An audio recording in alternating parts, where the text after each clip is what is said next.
Hello there. I want to make a new video about training an upscaling model, and this time I want to show a different training software code base. I already made previous videos. You can see on the top row how to train upscaling models, but I showed those and how to do dataset preparation too. And I showed the training on different software, and I want to actually show how I train models currently, also transformer models. So what are the steps to train an upscaling model? You could probably watch my older videos too for better understanding, but the steps are the following.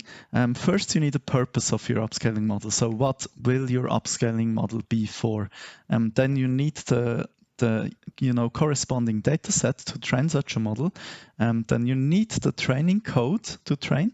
Then you need to train your model, and then you will release it. To show an example here, I will train a model, and my use case is an upscaling model to upscale game textures. So I went to opengameart.org. And searched for textures with CC0, and then I just took some examples. So you can see example 1, 2, 3 here. I simply downloaded them, and I will use them actually as validation images because those are my test images. This is the exact use case I want my model to handle, so these are the test images I will be using. And here I can show again what my model is for. So the subject is textures, game textures specifically. The purpose is simply upscaling, though I will have a little bit of JPEG compression removal in there, I will show after. Then we need an architecture, so what network you will be training on. In my older video, I showed training a compact, and then I also showed a transformer or trainer FJ. I recommend watching those old videos to understand more about what I'm talking here. But this time I will go with RGT, the RGTS small option to be more specific. I want to make a PyTorch file, but then also convert it to an onnx when releasing, for X scale, and then for images, color images. This is just an example of how you can decide, for example, what the purpose of your upscaling model should be. Now, I said I'm going with the RGT small model option. RGT is just one of my current favorite models together with Datu and especially ATD.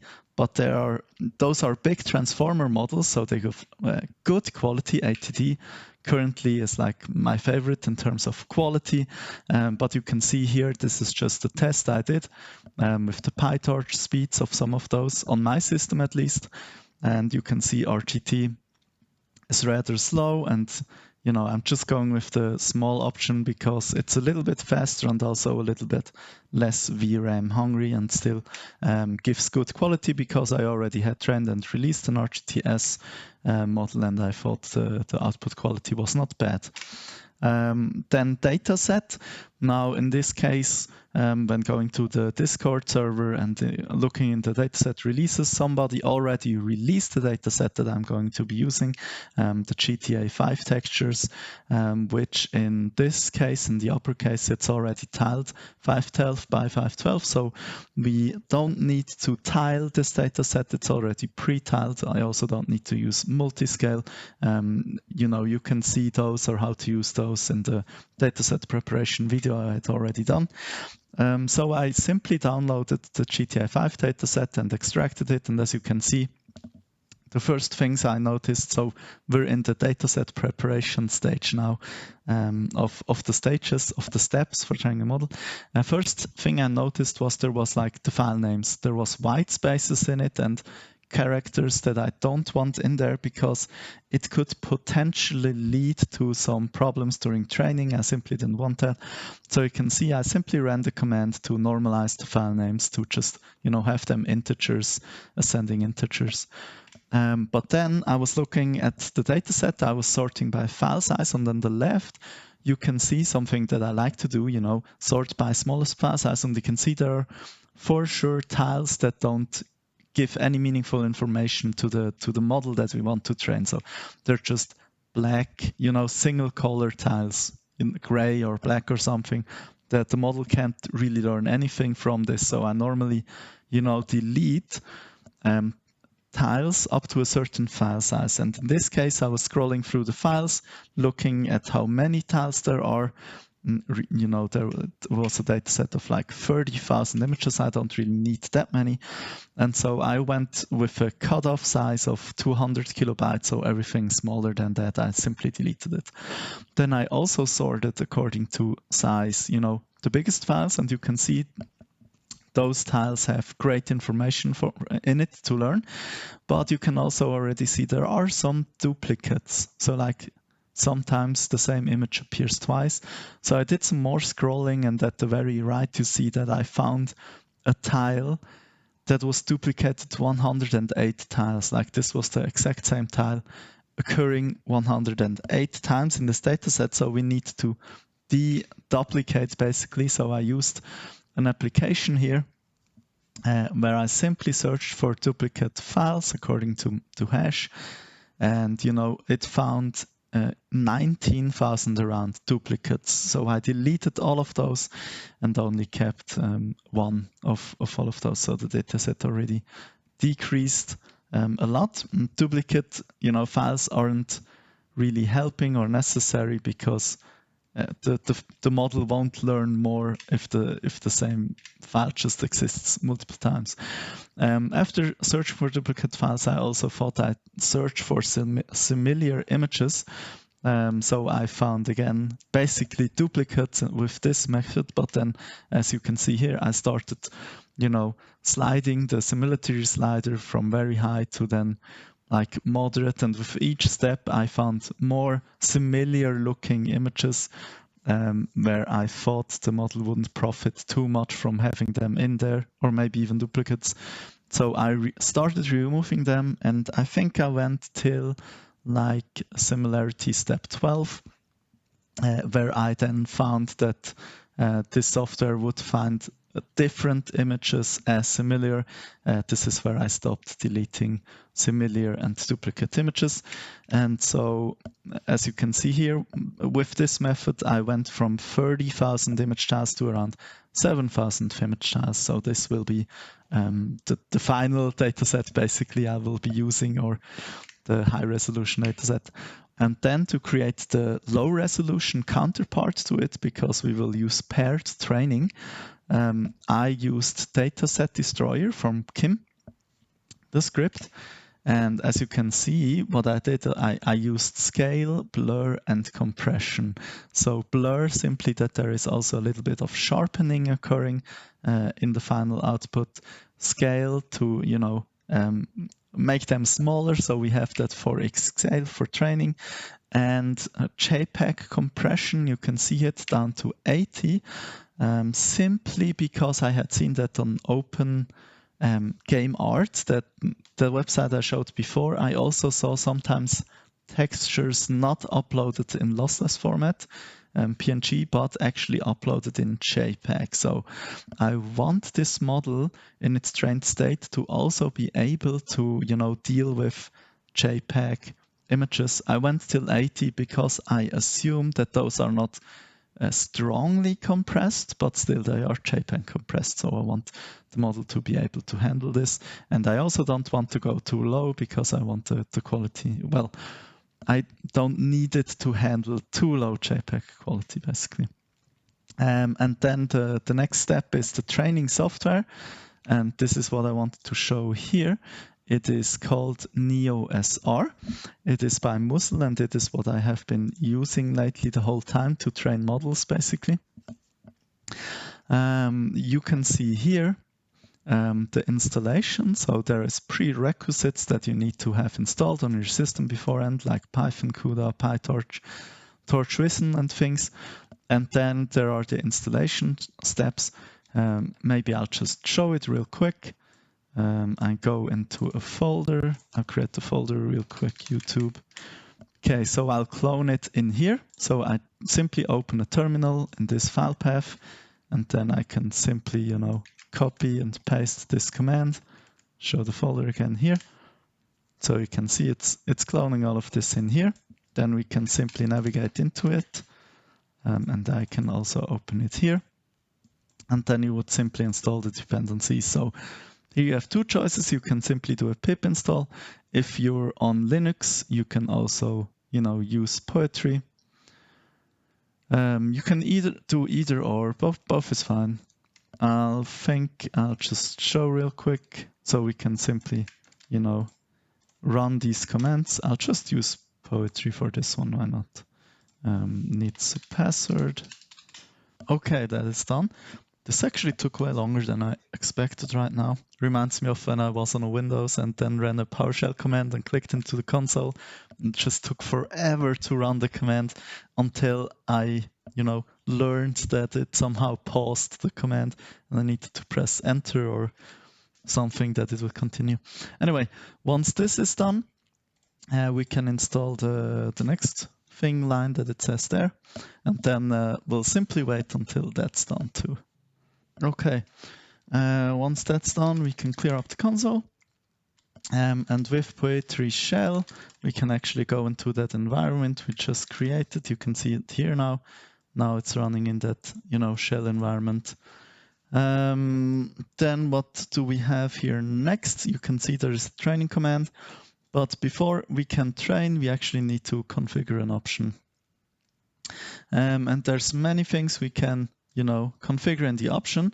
One of those things is we need to decide on a network we want to train, on an architecture. I had already shown that I would go with the small version of ArcGT, but you can see here all the network options that you can train with this training software. Some of them are newer, some of them are older. For example, real ESR again would be like 3 years old, but the real of that part is simply the on-the-fly degradation pipeline during training. The network ESR GAN is older, hasn't really changed here. This one's around 6 years old, so that's like the oldest option we have here for sure. Then SwinER was newer and so forth. I think Span is around 6 months now. Real Kugan around 10, Craft around 6, Sofum is probably around a year. And I believe those here, RGT and ATT, are somewhere around 3 months old, I believe. So those are for sure the newest options. You can also always click on one of those and open them up. So you can see 2 months, then RGT will be 3 months. And then you can find, information about this network. You can go and have a look at it. You can look at metrics of those networks. You can also go and read the paper. They normally link to the paper here, which you can then simply open and, read.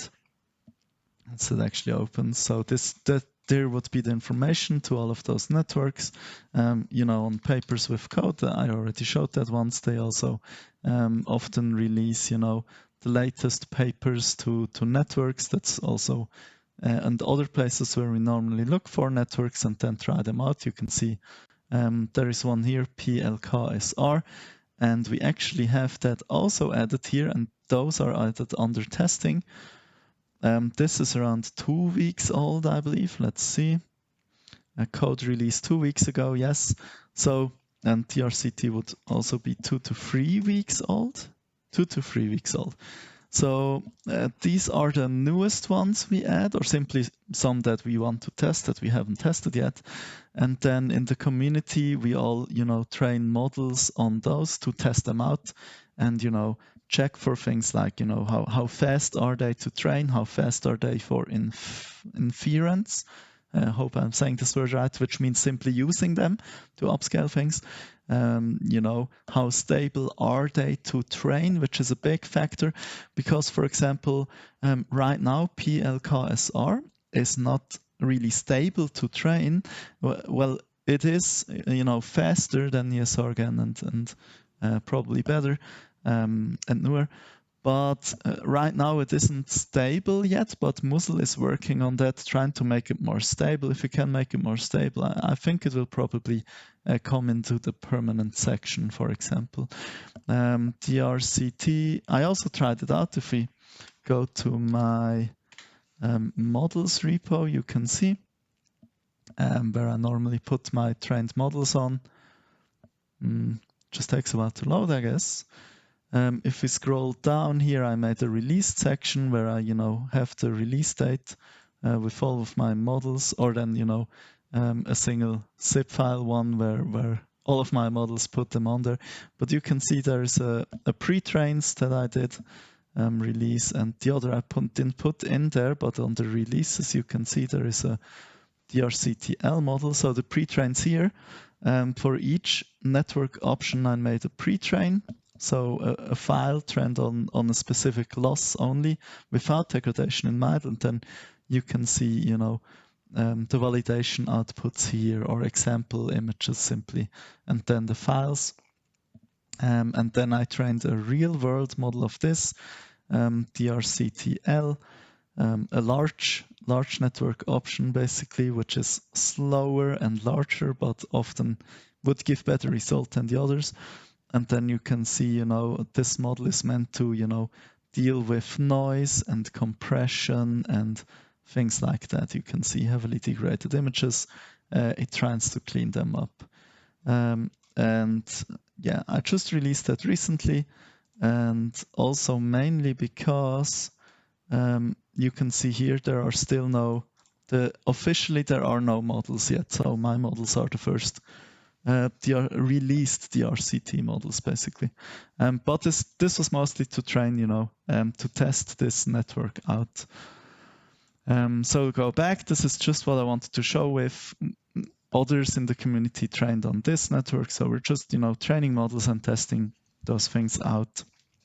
And then we have some more options I can show in the folder here.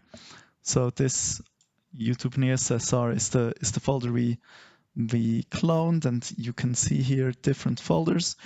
Most of these files and folders you don't need to touch. Like basically most of those, just the options folder is the one you want right now. If you open them, you can see many files. So the ones are called test and then the network option. And you can use this file to simply test the model file that you trained already from this network. So we're gonna right now ignore the test ones and then have a look at the train ones. So you can see all those network train options. Now we need to make, a choice on which one, and I already said mine is a RGTS, so a small model from the RGT arch. So we'll search for this here. It should be somewhere. I could also use the search function, of course, but I simply want to show it here. So here we have the train RGT YAML and the train RGT OTF YAML. So OTF, if in case of you being confused or this going too fast, I explained most of these things in my old videos already. So I normally don't take the time to explain in depth and on a slow speed again if I'm making those follow-up videos basically. But OTF is simply the on-the-fly degradation pipeline being used. So we're not going to use those because we degraded or created the paired dataset already, which I can actually show real quick in documents dataset. You can see this one was simply the one I downloaded and cleaned up, and this one was the one I created with Kim's dataset destroyer. You can see the same amount of images. Should be smaller disk space wise because those are all smaller image files in there. So we're gonna use this file here since we have a paired dataset and this is a paired config option. I normally like to actually create a new folder, so calling it RGT and putting it in here, simply because then it's a little bit more cleaned up. I have simply more overview. I'm also gonna fetch the test one already so that I know where it is, and yeah, like this. Good. Now let's open that config file. This is the config file you will need for training your model. So the first thing is we give it a name, 4x, textures, GTA 5, and RGTS. So I'm simply, like to include the scale in my model name, then what it's for or trained on basically, and then the network option that I used. So from the name alone, I can already say what is the scale, what is it for, and what is the network option. We can become important because from this I can see what will be the VRAM requirements for certain input resolutions and how fast will it be around. Then you have the scale. I normally use these options, but this depends, of course, on your hardware. If your graphic card supports, bfloat 16 instead of FP32, I mean in English. If you use AMP, I would always use bfloat 16 because if you just use, FP16, training normally is a bit too unstable for me. It can also throw errors, nonce. So then we need to, input our data set that we have here. So I can simply, copy the file path here and put it into the high resolution one, and then copy the file path here and put it into the low resolution one. So we have our file paths set. You can see, I think, those sizes and batch sizes normally good for at the beginning of training. I normally leave them. You can, of course, increase the batch size, but I think batch 6 is fine in most cases, unless you need more stable training.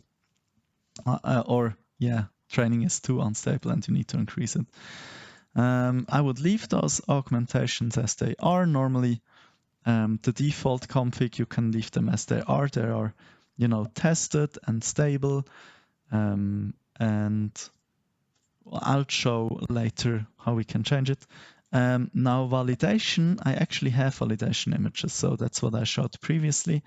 I made, somewhere in here should it be? Bing bing, open game art. So those are the images I had downloaded here. HR are the big versions, basically. LR again are the small versions. Well, I can also open it real quick. You can see those are the validation images, though they're pretty small, 128 by 128 or 256 by 256. So I'm just gonna copy those file paths here also. And which one did I copy? The low resolution here and the high resolution here, or the ground truth. Good. Then we simply enable all of this. Bing, bing, bing, bing, bing. You can leave those metrics, of course, and validation frequency for now we'll just leave at 1000. And normally when training, I like to put this up to 5000 because otherwise your disk space fills up pretty fast. But let's leave this on 1000 for now. Then it's always a good, idea to use a pre-train since it boosts your initial, training and also can make it more stable. Let me see. I should have maybe prepared that, but I should have pre-trains. Let me see, experiment pre-trains. Now we're searching for the RGTS. Actually, that's in another one. It's in here, pre-trains. Here we got it. So this is the official RGTS pre-train that I'm going to use. You can, of course, find that on the official RGT in case of you using this network, but you can also, of course, with any other network, I can go to official code.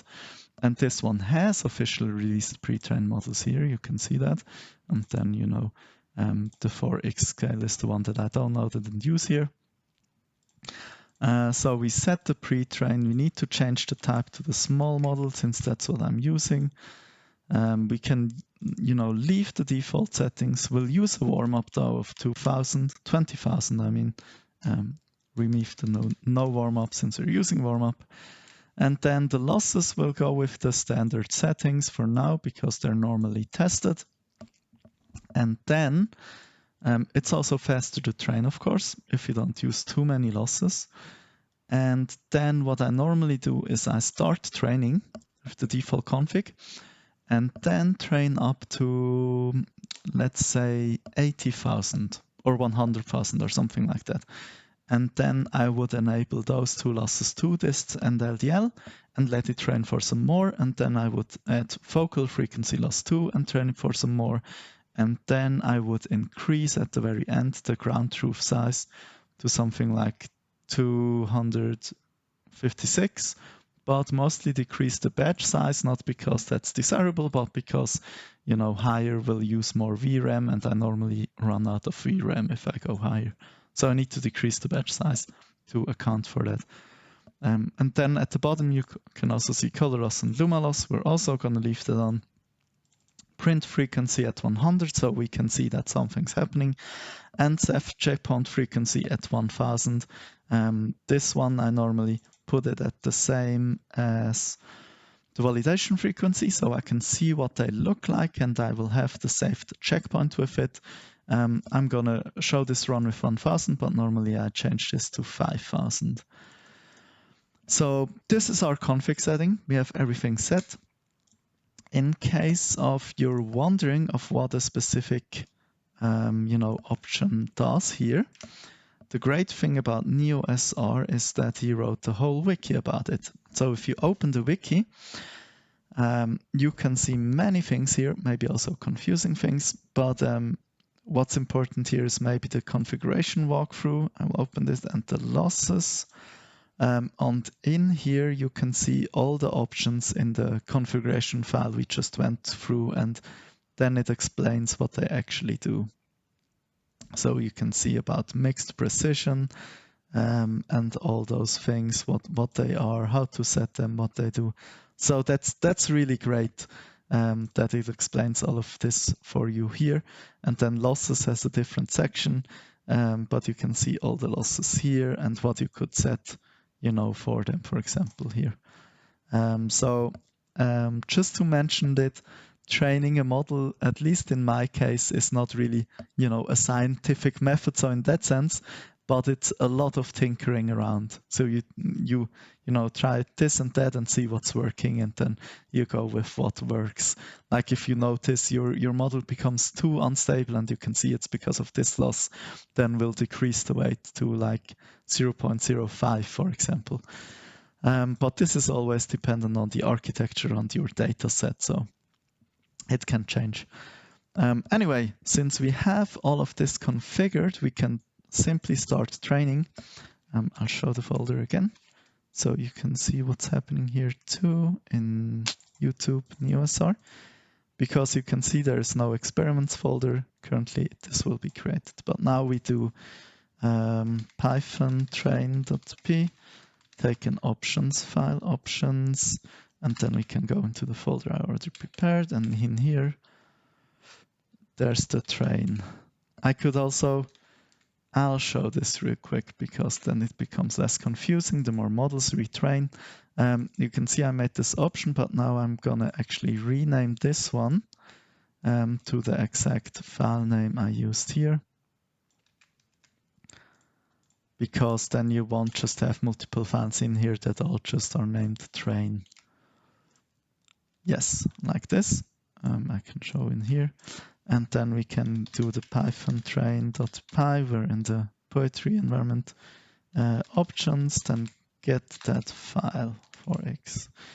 And then, now let's show it like this. So I'll start this training. And then it will take some time until you see some output. It's initializing everything, seeing the data set, analyzing it. Also, I think sometimes for corrupt images, if one of those images are corrupt, so you don't just want, in the middle of training when it finds a specific file that it, crashes everything. Then you can see some statistics, how many train images are there, what's my batch size and everything. Then you see the network we're using and, all the losses that are initialized, and then you can see it starts training. So from iteration 0. So we're at 0 iteration. And now it's just training in the background. So once we will hit 100 iteration, we will simply see an output because that's what we configured. So console output. And once it hits 1000 iterations, it would not only give a console output, but it will also save all the save the checkpoint basically, store all the necessary files. Plus, it will take our validation images, upscale them with the current, version of the model, and then you can also visually inspect those. It will also give us metrics, but they don't really tell much. I think, at least, I always visually compare the outputs to see what's actually good and whatnot.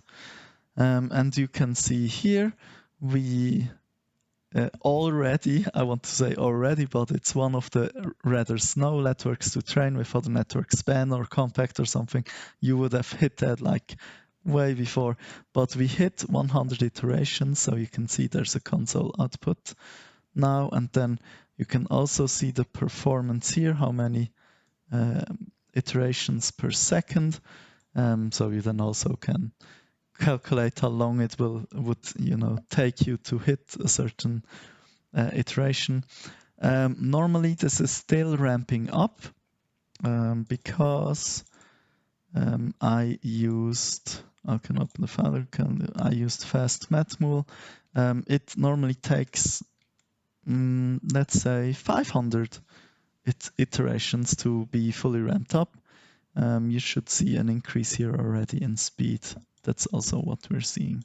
Like 300, 400, 500, then it will be stable at around the same iterations per second. And from then on, you can guess or calculate how long it will take you to, hit 80,000 or 120,000 iterations, something like that. How many iterations it takes to fully train a model also depends on your choice of network. I think smaller networks normally hit it faster. So with lower iteration count, you can already get good results. With the bigger networks like ATD, RGT, DOT, my favorite ones, I would recommend going over 100,000 for a model release. So somewhere around between 100,000 and 300,000, somewhere in between there is what I normally go with. You can also, of course, check out, I already showed it, but if we go to, not my upscaling site, my models, you can, of course, look at my releases and then have a look at how many iterations I normally go with. So for this DRCTL model, you can see I released it at 260,000 iterations, which has rather complex degradations. The pre-trains instead, so the small one at 75,000, I released it, the normal one at 95,000, and the big one at 108,000. So this is what I meant. It can depend on a lot of things. These had no degradations. They were just not really, but basically only downscaled, not just by cubic, but close to it. And they had no degradations at all and a single loss. Or I used color loss and luma loss too, but MSIM loss other than that. So training can be finished a little bit faster. And you can see other models as well. For example, my favorite one, currently the one I'm most proud of, is this ATD one. And you can also see I also made, this is a 1x, so it doesn't really enlarge something, and it actually models realistic noise. So this is a degradation model. It will make the input worse. This is for creating those low resolution images, for example. But Real Web Photo ATD is the one I'm most proud of all my models so far. An ATD one, you can see at 250,000. And as I already said, at the beginning, I trained with default configs, as you can see here. And then later, to finish up, I increased the size, but needed to decrease batch size to account for that. because it will, it can look at a bigger crop of the input picture, so it will have more information to work with and normally give better result, but be slower. But since you already trained here, since it's already pretty stable, I simply, to finish up, what would be a better word for it? I don't find a better word for it, but it's basically polishing the model a bit more. So that's it. I should get a little bit more details out of it, and I'm trying to push those transformer networks with what I'm doing normally. And yeah, here I simply explained all I did, what the purpose of this model was, upscaling images downloaded from the web. So I used lens blur to emulate camera blur. Basically, I used my realistic noise degradation model to simulate realistic noise from the camera, and then I downscaled it so to simulate different downscaling options, because in this I assumed that if you upload it on social media or something, that the service provider itself would compress the image. So I included JPEG compression and WebP compression, I believe.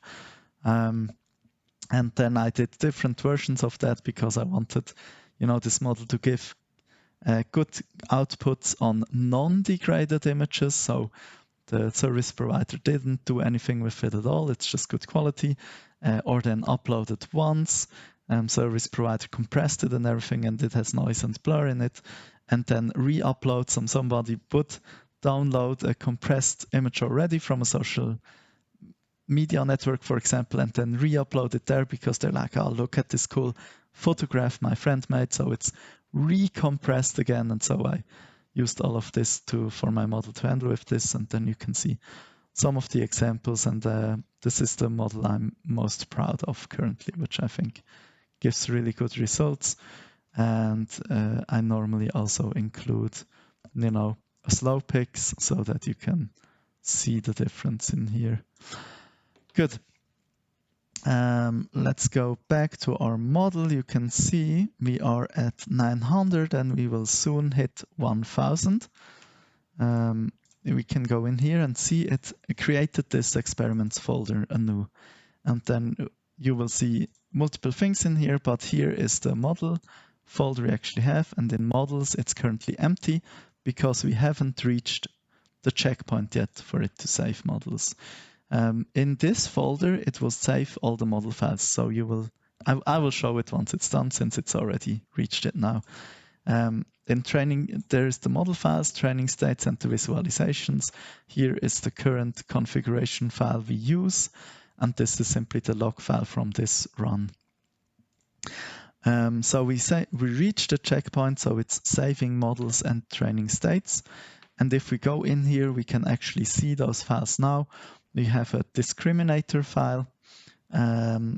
This is from, well, think of it simply as a file you need for training now for a specific loss. The GAN loss, it needs that. And then we have the netg file, and then the iteration, and netg this is the full model file. This is the one you can, use to upscale something. Or, if we open Chainer real quick, I simply want to show those things because it's good to learn about those. So we'll wait real quick for this to load up. I can show here in the training states, you also have the state file. And then what you saw it doing here is it also created the or upscaled those test images I showed, and then also it gives us some metrics. So when it will hit 2000, it will do it again, and then you can compare the metrics. But I don't go really too much with the metrics. What did I want to show? Yes, if we go to Chainer here, and we, you can try it out. If you take the netg file and drag it in here, you can see Chainer already identifies this file as RGT. That's the correct network. It would be a small model in this case, but it doesn't really matter. And you can see here it's color RGT to RGB. And it correctly identified the file, and you could already use it to, upscale an image, and then, load an image in here, and then maybe view the output instead of saving it, and then you could run it with an image, and it would already give you an output doing the same thing that it did here, basically. So this is the model file. At the end, you will simply choose one of those and pick one of those, rename it, and have that model. I think if we would put this one in here, it shouldn't, it won't recognize it. This is what I meant.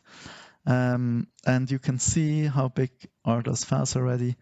This is around 140 megabytes, 17 megabytes, and the training state is 118 megabytes. So with each checkpoint, it will, store this amount. So you can see we will pretty quickly reach 1 gigabyte if we train to like a model to 120,000 iterations or something. This is why I normally lower the iteration count.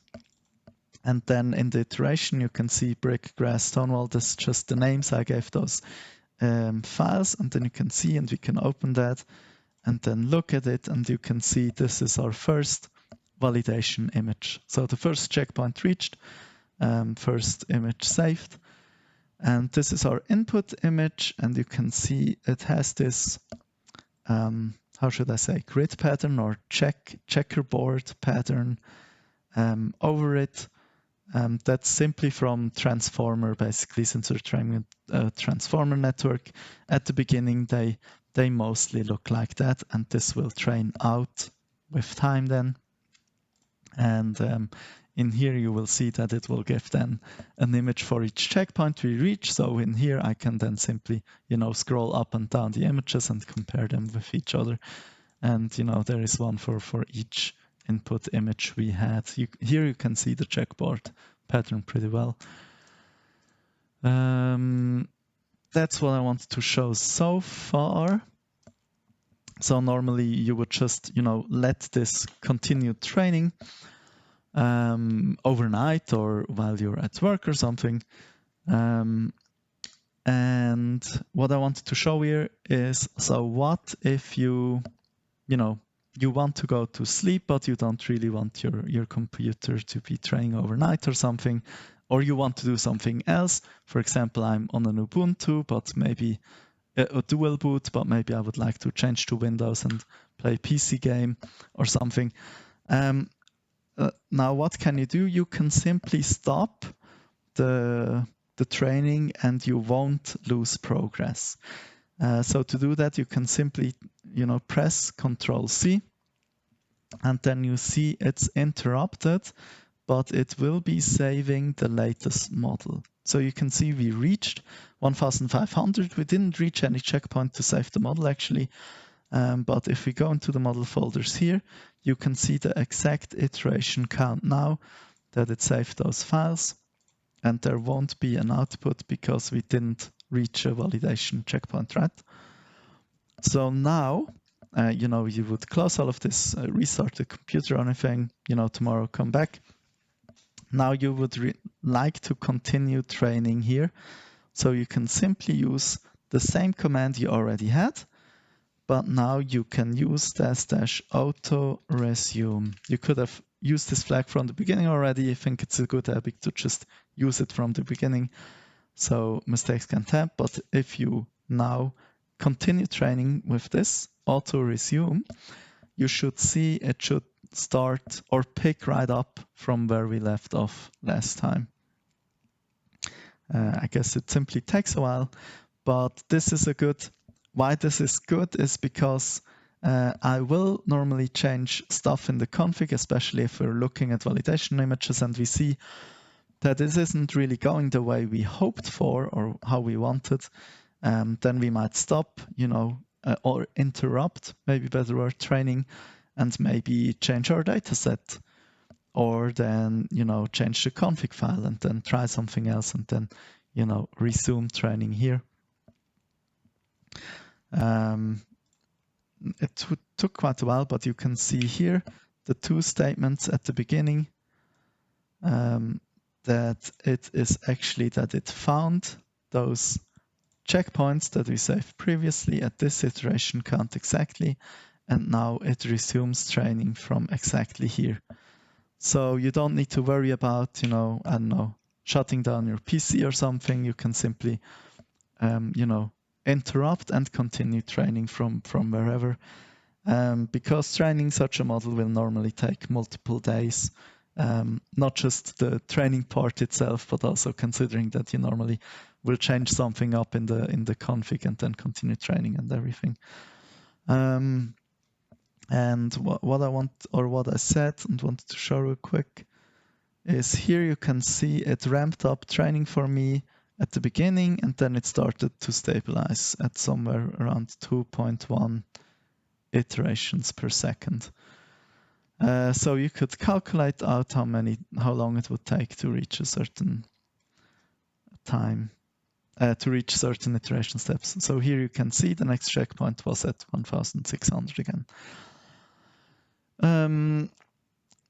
Now what I will do here is I already trained this model, but I will show you basically how it will look like once we reached higher iterations. So I'll cut the video here and basically simply show you what it will look like.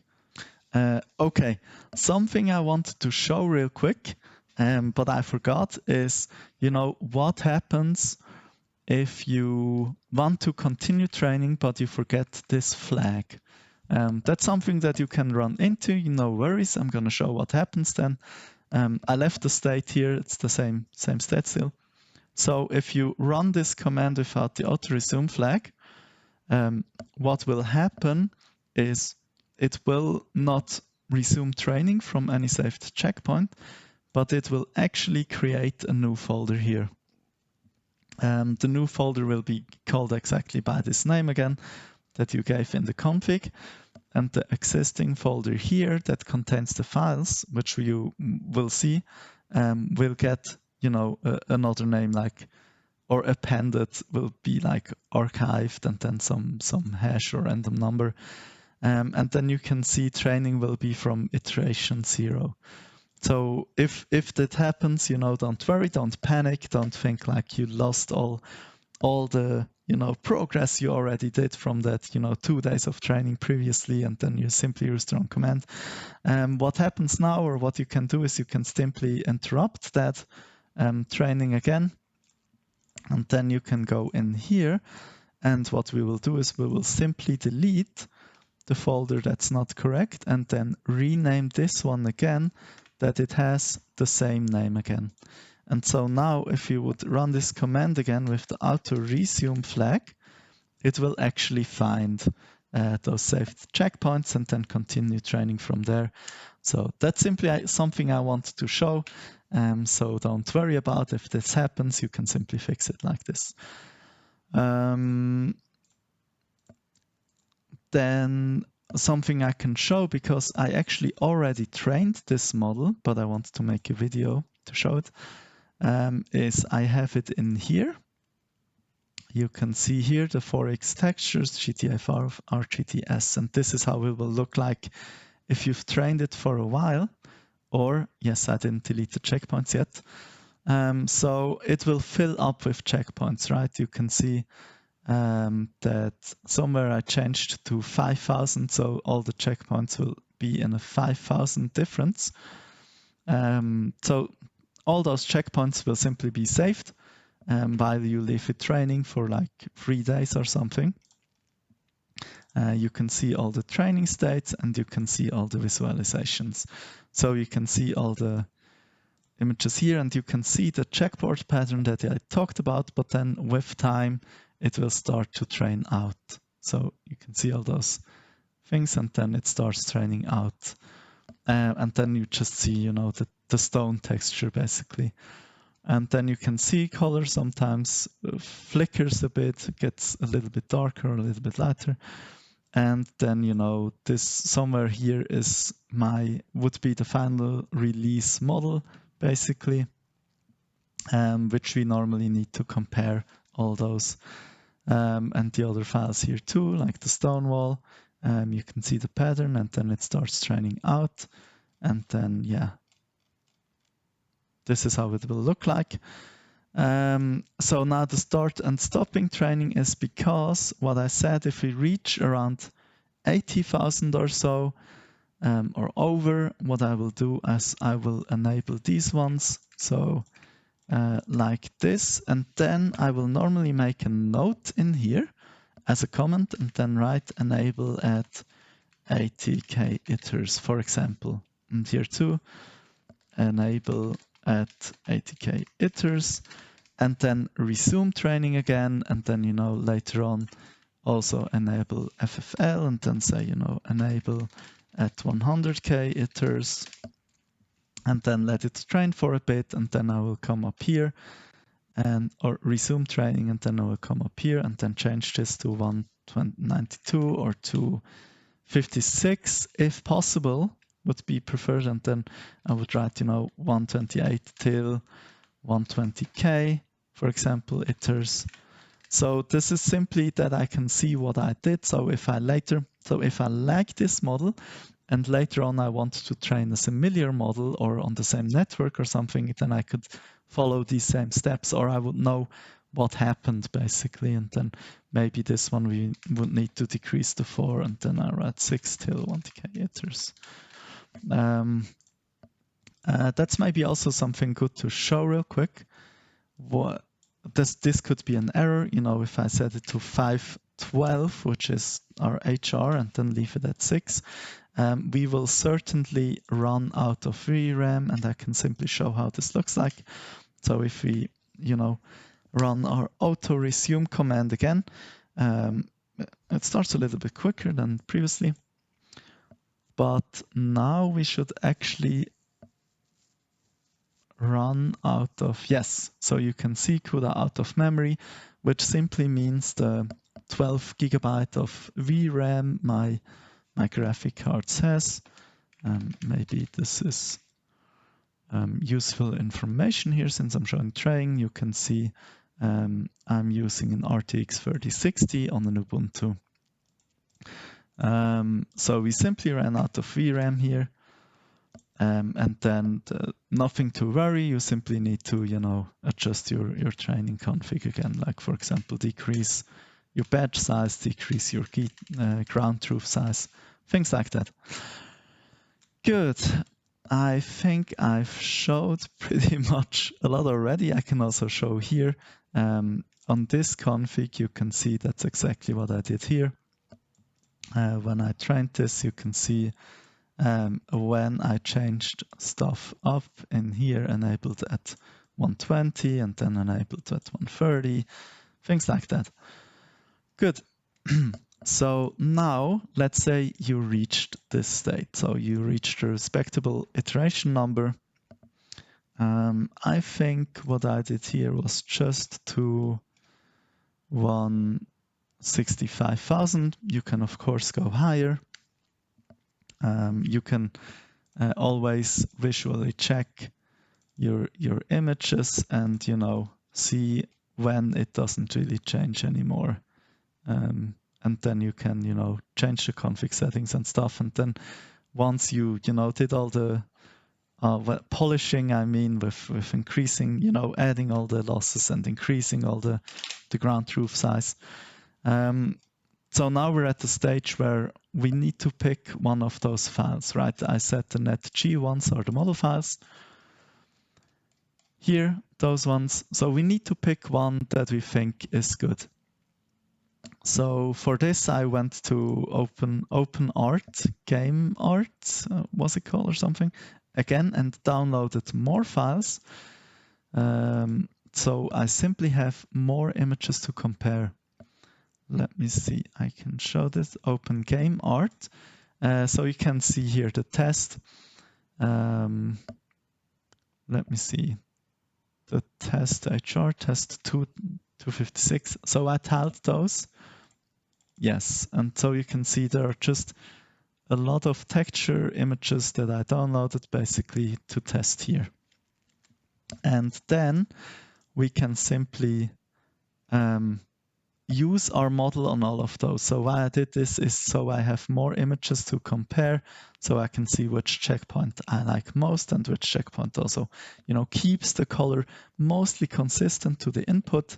A problem that especially diffusion-based upscalers have. This is why they incorporated their wavelet color fix.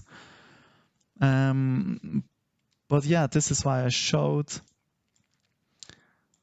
Well, at least in this folder, I think I could show this real quick too. You remember I copied this test file. I can show what it looks like. We could give it a name again. So this would be for X textures.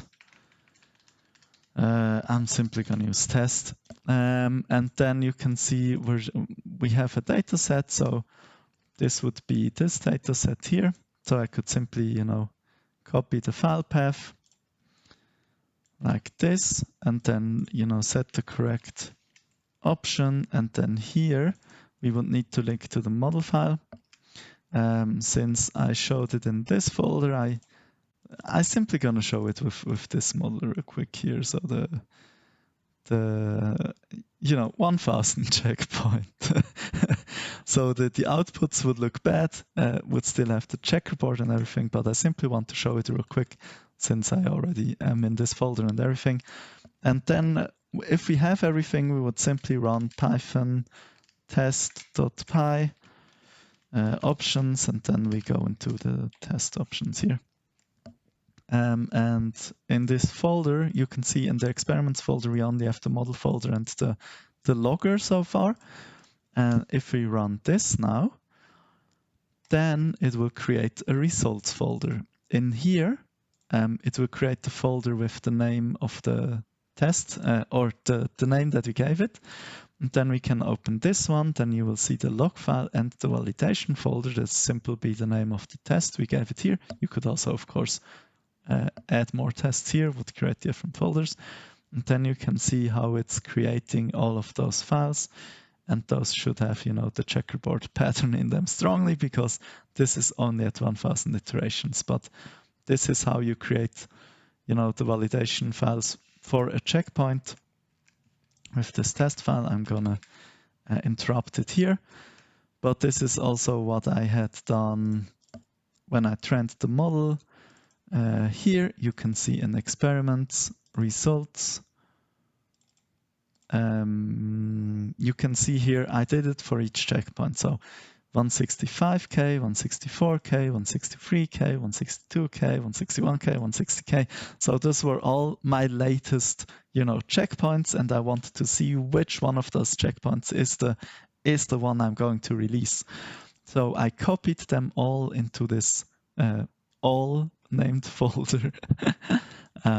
It's loading real quick, but then you will see that I simply put all the image files in there. We're just gonna wait real quick for everything to respond again. Okay, I had a little hang up here, but you can see here the outputs of those files.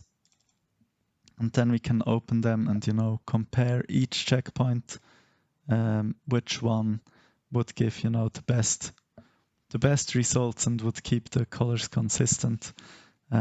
Maybe it's better viewable. Good. So you can see the color, and if we're looking at one of those, you can see, for example, here and here, this checkpoint gives a lighter output. So this color is way lighter, brighter, and here it's way darker.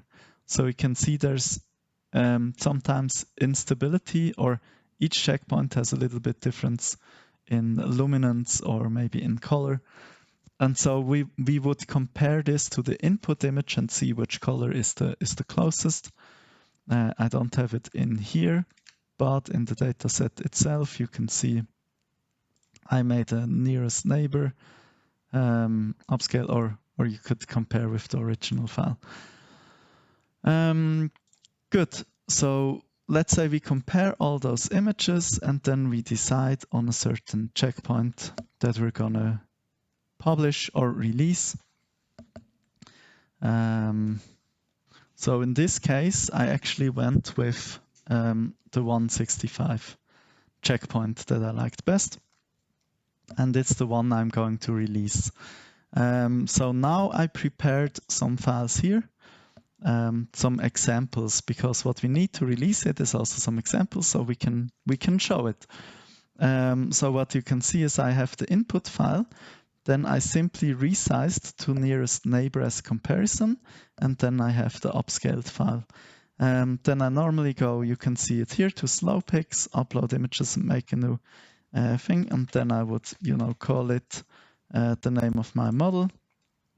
And then in here, I normally paste the nearest neighbor and then the upscale from my model. So we can see what it will create. So, I would just put them all in here. I'm just going to show real quick as a little example and then submit it. Oh, I forgot to show something. Here, I'll redo it. What I wanted to show is textures. If we use this one, just an example, 1 and 2. Let's use the brick one here. What I normally do is I forgot to show, but I would call this example 1, this example 2. Then these inputs, hyperiqa nearest neighbor, all of them. And then here simply the name of the model that I will use upon release here, like this. So now the examples are named correctly. And then you simply, press submit, and then you have the comparison. Now we can, of course, click or compare with this, but we can also click on slider comparison. So now you have a nice slider comparison for people to see the outputs of your model. And then up here, they can click and choose any of the other examples. So example 2, and then they can see how your model transforms it, and comparison to nearest neighbor upsample, because nearest neighbor doesn't, change the image like lenses would add sharpening and stuff like that. So this is one thing you need, or one thing I normally do for a release. So a link to a comparison. And then I go to, I'll show this real quick. I go to GitHub and I would make another draft release. So releases, then draft a new release, and then I would, put in here Taurus GTA5. Like this, or GTS. So give it a name, give it a tag. We can leave that. And then we need different things. So first thing is we need to publish all the info, right? So I can go to Discord real quick into our server and go to the model releases, where we will also release the model. I'm just showing all of this on how I normally do it. Then here you should find pinned a release template like this. So I'll maybe just copy. I'll just copy one that I already did. So I'll copy this one out and put it in here. Then you simply need to adapt this model release. This is its name. Scale is 4. Architecture in this case is RGT. I think we had it open somewhere already, maybe not. So we'll just go and get the link from here. Something's pretty slow today. We'll simply go and copy the link out. Like this. Then it's RGTS. Well, I don't know how exciting it is to watch me all of this. I'm simply filling in all the information. Link to GitHub release will be linking to this once I released it here. The license, I just use attribution. I like it. Purpose would be game textures or realistic photography. The subject would be game textures. You can also go on openmodeldb and see all of that. So subject is game textures here. Oh. Game textures. Purpose. It's basically simply, is it restoration? Purpose would basically be simply upscale, to be honest. But it is JPEG compression. I'm not sure for this one. I'll leave restoration for now. Input type is image. The release date is today, 4th of May. So I'm going to put that in. The data set is this GTA5. What am I doing? We can also go and have a look at what it was called, maybe even link to it here, in here. Where was it? The person released it here, GTA5 textures. So we'll call it that and we'll put a link to it in here. Yeah, that's one place where you can find datasets in our dataset releases. Let me copy this link. Other places you can find datasets is, for example, on neosr.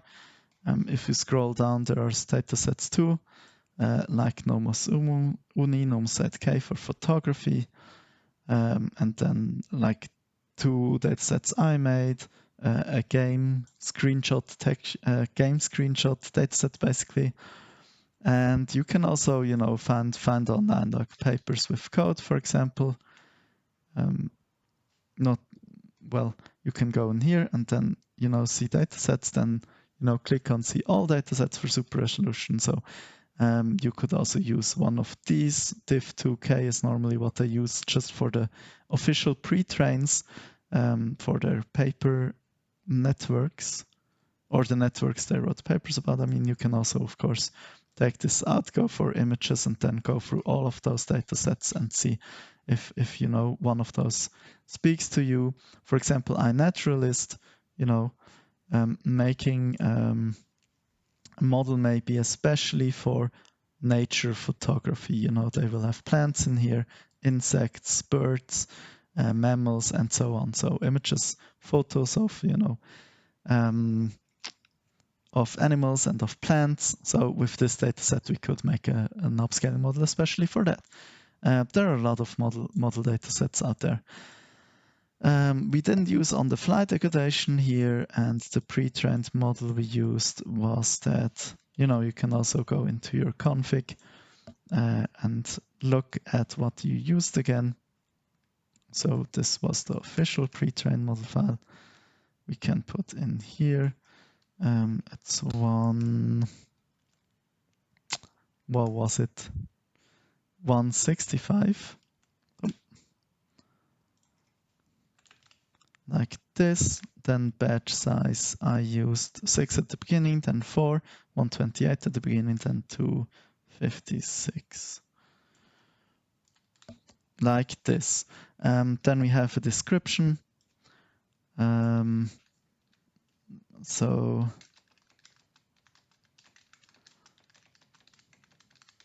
a model to upscale game textures, trained on GTA 5 textures, handles JPEG compression down to 80. Simply adding this information because for someone just looking at the model card, it will be difficult for them to tell with what exactly it has been trained, especially the dataset degradation for a paired dataset.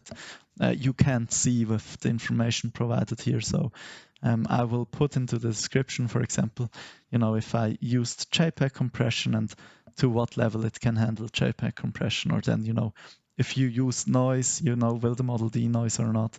Things like that I normally like to put in here.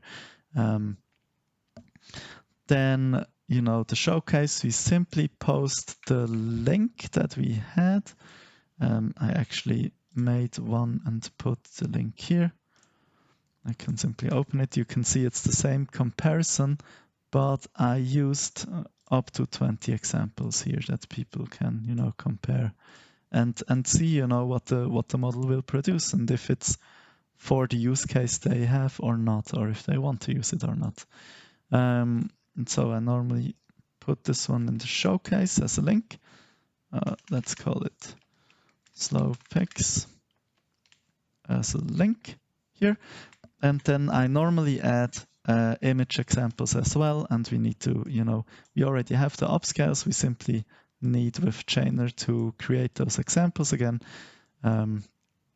Well, I don't need, normally I would put the resize in here to 4x nearest neighbor, but I already have that. So I can simply add the captions here, 4x nearest neighbor, and here the model file caption, add caption, 4x textures, GTI5 or GTS. 4x textures, GTI5 or GTS. Good. And then we stack it, stack the images, and then we'll simply save it. Good. Let's, you know what? Let's make a folder real quick for this one. I'll just make it and download temporary real quick. 4x textures, GTI5. GTS. I normally like to do it like this for release, so I have an overview of the files that I want to use and need. So we're gonna store it in this folder. So we're simply gonna select it. Good, then we'll call it example1, and then we'll load the model files in here, nearest neighbor, and the upscale, and then we'll press this, and then we can, do it for the next file. Then, create the model file, and then you can see here already. Oops, we need then, of course. Oop, I did it wrong. I'll just repeat this real quick. Sorry. Example1 and then example2. I need to rename this, of course, to example2, like this, and then you can see we're starting to stack examples, and then you can have a look at it. So this is how it will look like as comparisons. And then we'll do it for every file. I'll just cut the video real quick while I'm doing this. So I have all the examples created now, and we're now simply going to go to our model release and then simply put all of them in here and upload them in here, so that they can have examples that they can have a look at. And then we're gonna, go to the preview, so you can see all the model information here. And then you can see the example images down here. And also, of course, the link to the slowpokes. So what we need now is simply the model files are missing, and then we have everything. So I'm gonna save this draft real quick. So we need the model files now. So I have this folder that I prepared, and now I'm simply going to go into the experiments and in here, and then I'll go fetch that model file here, copy it in here, and then simply rename it to 4x textures or GTS. Okay. Now it's a correct size, 136. And now what I normally do is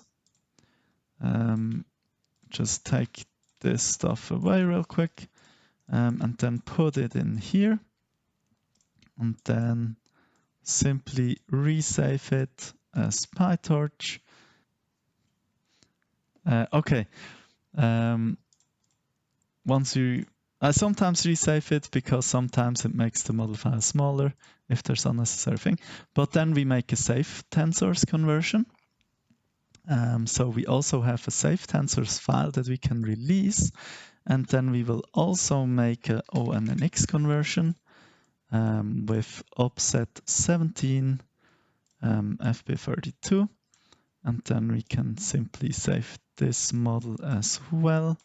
Let's text append here, FP mode and offset mode, and then connect it and then make an underscore like this. Converting to onnx might take a while, so I'll just crop the video. Okay, so it finished conversion, so we have the files on here now. And now what we're going to do is we're going to simply drag and drop them here. Oops. So it will upload the files. And once that's uploaded, then our release is ready, our GitHub release. I'm going to copy this information out real quick. Now you can see everything's ready. So we're simply going to click on publish, and then we published this model here on GitHub. So it would be the latest released model right now. Now, after we've done this, we can also make a GitHub, a Discord release in the model releases channel, in here. Now we can simply paste this thing again in here. We actually don't need all the examples in here. The link file, I'll simply add, let me see here, link to GitHub release under the architecture option. So I'll make like this, and then link to GitHub release. Then in here, we will put the link of this so they can go and download the files from there. Is there something else I need to put in here? No. So we have this, and now I'm simply gonna, do I really need this many examples?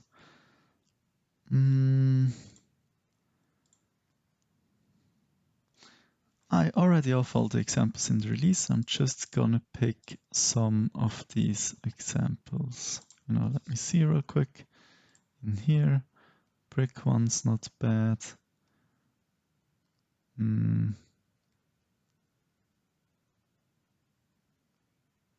This one has text and a sign. That's also not bad. Okay, so I'm gonna pick some of the examples to put in there. Maybe like this. This one was good since it had text in here. Then the storefronts. Yeah, something like this. Some few examples so they can see it. And then we're simply going to hit enter. Bam, and then it's on there as a release. Here. Then I'll remove all the embeddings because I don't like those. They just make the text way longer. I should have actually included the news flag. I totally forgot that. But that's fine. So yeah, that's all the information needed in here. So we did 2 releases, and what we also could do, of course, is we could also put it on openmodeldb. For this, we actually need to, make a fork, which I have. I can show it real quick, why not? Which I have here, a fork. Now you can see forked because then we can, make a pull request basically. And then you would also need to,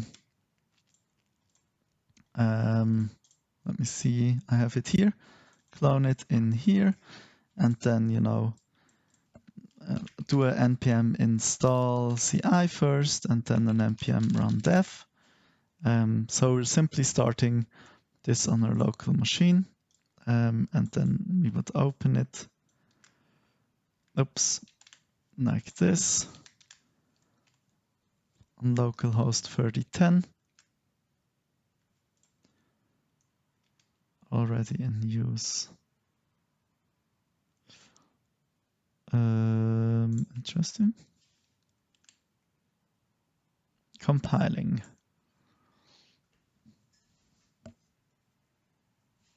Okay.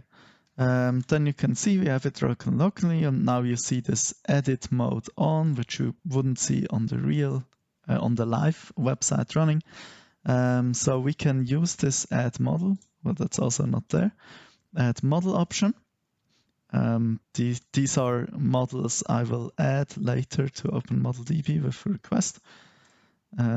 So we can click the add model and then, you know, choose the RGTS. I recently chose this to pre-train, then give it the name for X textures, GTA5, RGTS.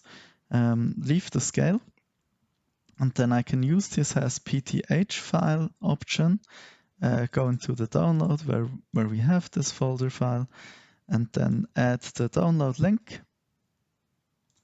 from here, yes. If we scroll down to the assets, then I can simply copy the link address.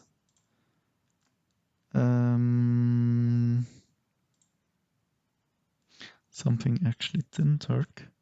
But then you can simply click the add model, and then it gets you to this page where you then simply, you know, go and choose the author of this model, which is Hilaman is my name, as you can see here on this server.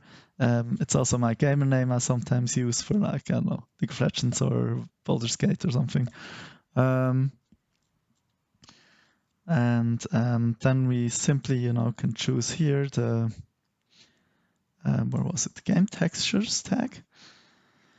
Then we can put a description in. We can simply go in here, the model release, and take out the description part. Or put all of this in there actually. Why not?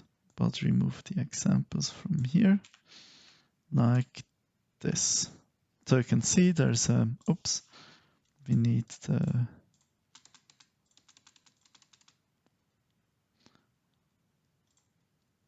bing.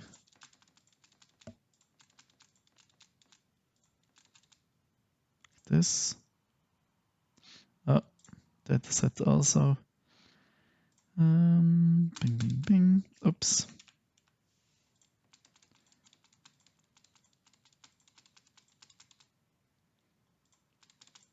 Like this. Now it looks good. Except I messed this thingy up here. Bing. Good. This looks good now. Then you simply, you know, add all the stuff. So we have a PTH file, but we can also add the save tensors file like this, and the URL. Oh, I'm in the edit mode. I'll go out of it, bing. And take the link. Whoop. Here, copy link address. Put it in here, URL save, and then also add the onnx file.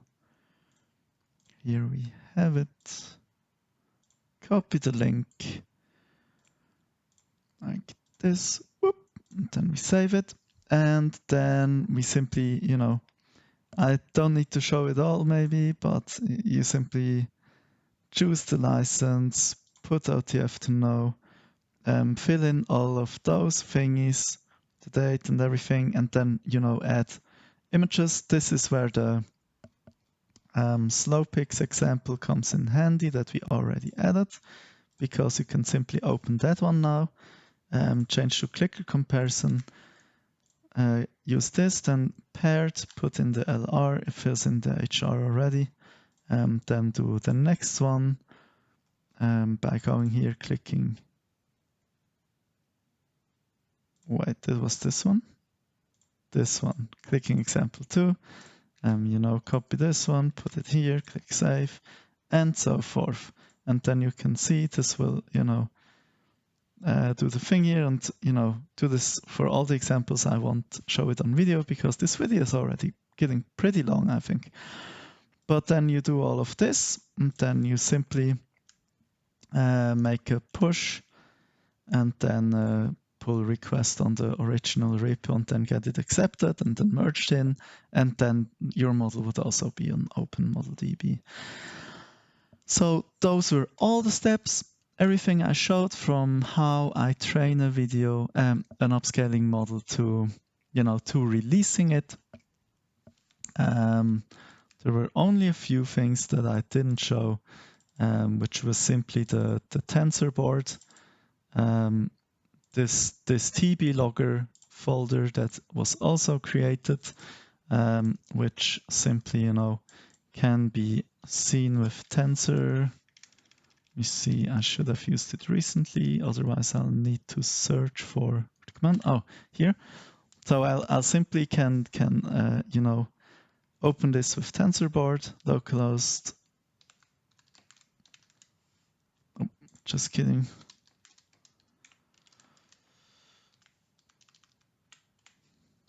Like this, and then you can see, well, those are multiple models that I've trained. We don't need to see all of that. I simply want to find my texture model here. And then you can see this is also a way how you can also change the color. This is also at how you can, look at all the losses if you want to, at the graphs and at the matrix from the validation images. I don't really go by the matrix a lot, but you could see if something gets super wacky or suddenly jumps to somewhere.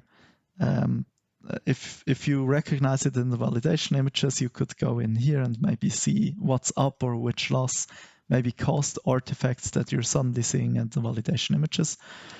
And the last thing was that you could also, the whole converting to onnx, you can also do it with neosr itself if you install the dependencies. And then you can see there's a wiki tutorial for converting your models to onnx. And then you can also convert your model to onnx with neosr, which is especially helpful if, for example, Chainer doesn't support the network that you've trained, because I showed that I trained the RCT network, but if you go to Spandrel, you would see that the RCT isn't supported, so Chainer wouldn't recognize that model, and I wouldn't be able to convert that one to onnx with Chainer. So yeah, I think I've showed all the steps now and everything. If you're confused about something, especially at the beginning about the dataset, then it's probably good if you watch my older videos too, where I made a whole video about dataset preparation itself, or the other training models, where I maybe explained some things a little bit slower paced for you to follow. But yeah, that's it. That's the whole video of how you can train, an upscaling transformer model if you choose a transformer in an architecture, and how you train it, how you maybe tinker around, polish the model, and then release the model and where you can release it. So I hope this video was, informative. I hope you didn't, fall asleep during watching it. It became a little bit longer than I first thought, but I just wanted to show, how you can do it. And yeah, now you should be able to train your own upscaling model. You can also, of course, join the enhanced Discord, and then, in the training channel or something, ask questions if you're unsure about your training progress, or if it's going into the right direction, or if you have, questions to the config or something, just go in here, because there are multiple people here that can answer, because I haven't really been, answering the comments on YouTube. But in here, it's anyway, multiple models, multiple people, I mean, that can answer all those questions. So you would certainly get a faster answer and a guaranteed answer if you come in this community and answer here and ask the question here. It's been really helpful as a community. It's the one I joined when I started, training my own models, maybe around a year ago or something. So yeah, thank you for watching.